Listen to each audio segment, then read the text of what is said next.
चलिए आज हम लोग पढ़ने वाले हैं 12 बिहार बोर्ड में पूछे जाते हैं लेखक के नाम बहुत ही इम्पोर्टेंट होते हैं। सभी चैप्टर के हिंदी के लेखक के नाम और चैप्टर के नाम इसमें हम लोग देखने वाले हैं इस वीडियो में। सबसे पहला है हिंदी में पहला चैप्टर जिसका नाम है बातचीत, और बातचीत के लेखक है बालकृष्ण भट्ट। बातचीत के लेखक है बालकृष्ण भट्ट। दूसरा चैप्टर है उसने कहा था, यह उसने कहा था जिसके लेखक है चंद्रधर शर्मा गुलेरी। तीसरा चैप्टर है संपूर्ण क्रांति जिसके लेखक है जयप्रकाश नारायण। संपूर्ण क्रांति तीसरा चैप्टर है जिसके लेखक है जयप्रकाश नारायण। उसके बाद में चौथा चैप्टर है अर्धनारीश्वर जिसके लेखक है रामधारी सिंह दिनकर। चौथा चैप्टर अर्धनारीश्वर जिसके लेखक है रामधारी सिंह दिनकर। पांचवा चैप्टर है रोज जिसके लेखक है सच्चिदानंद हीरानंद वात्स्यायन अगे। पांचवा चैप्टर रोज है जिसके लेखक है सच्चिदानंद हीरानंद वात्स्यायन अगे। अगला है छठा चैप्टर एक लेख और एक पत्र जिसके लेखक है भगत सिंह। एक लेख और एक पत्र जिसके लेखक है भगत सिंह।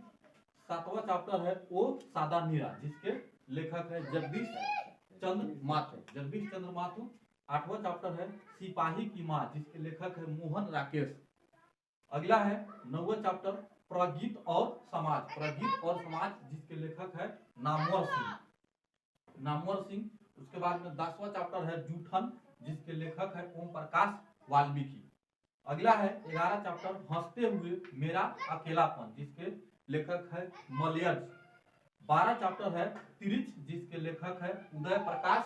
और 13 चैप्टर है शिक्षा जिसके लेखक है जे कृष्णमूर्ति। 13 चैप्टर ये हो गया गद्य खंड के, जिसके सभी चैप्टर और लेखक के नाम हम लोग देखे। यह एग्जाम में बहुत ही इंपॉर्टेंट होता है। अब देखते हैं काव्य खंड। यहाँ पर काव्य खंड दिया है जिसमें पहला चैप्टर है कड़बक। कड़बक के कवि है मलिक मोहम्मद जायसी।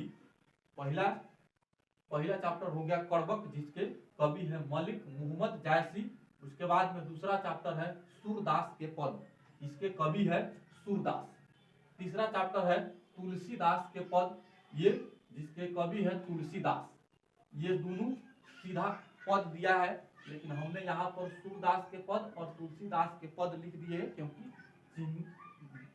पहचानने में बढ़िया रहेगा। उसके बाद में चौथा चैप्टर है छप्पर जिसके कवि है नाभादास। उसके बाद में पांचवा चैप्टर है भूषण। पांचवा चैप्टर कवित है जिसके कवि है भूषण। छठा चैप्टर है तुमुल कोलाहलम कलह में जिसके कवि है जयशंकर प्रसाद। उसके बाद में आता है सातवां चैप्टर पुत्र वियोग जिसके कवि है सुभद्रा कुमारी चौहान जिसके कवि है। आठवां चैप्टर है उषा जिसके कवि है शमशेर बहादुर सिंह।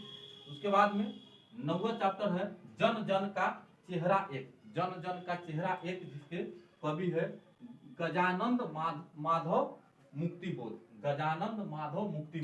उसके बाद में 10वां चैप्टर आता है अधिनायक जिसके कवि है रघुवीर सहाय।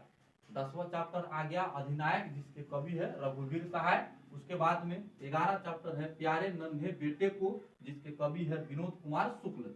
उसके बाद में आता है 12 चैप्टर हार जीत के कवि है अशोक वाजपेयी। उसके बाद में आता है 13 चैप्टर जिसके नाम है गांव का घर जिसके कवि है ज्ञानेंद्र पति। ये हो गया 13 चैप्टर गद्य खंड और 13 चैप्टर काव्य खंड। उसके बाद में 3 चैप्टर हमको पढ़ना पड़ता है अलग से, जिसको हम लोग प्रतिपूर्ति में पढ़ते हैं। पहला चैप्टर है रस्सी का टुकड़ा जिसके लेखक है गा डी मोपासा। उसके बाद में दूसरा है क्लर्क की मौत, इसके लेखक है अंतोन चेखव। उसके बाद में तीसरा चैप्टर है पेशगी जिसके लेखक है हेनरी लोपोज। ये टोटल पूरा चैप्टर हो गया जिसके 12th के हिंदी के नाम है दिगंत भाग 2 में हम लोग ये सब चैप्टर के नाम देख रहे थे, और ये सभी चैप्टर के नाम याद कर लीजिएगा, परीक्षा में इंपॉर्टेंट रहा।